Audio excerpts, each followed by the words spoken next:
Aš dirbsiu, jūs žiūrėsit, ar ne? O kas padės, ateikit biškį palaikyti. Jaunimas. Netinginiam laikyti.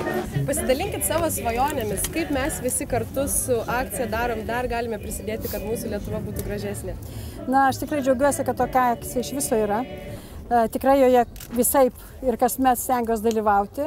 Kviečiu visus žmonės praktiškai kasdien daryti, ne tik tai kartą į metus, bet kartą į metus parodyti, kad mes visi kartu, tauta, galime ir apsivalyti, ir visą Lietuvą apsodinti gėlėmis ir medeliais ir tikrai pasipuošti, o tai reiškia mylėti savo valstybę.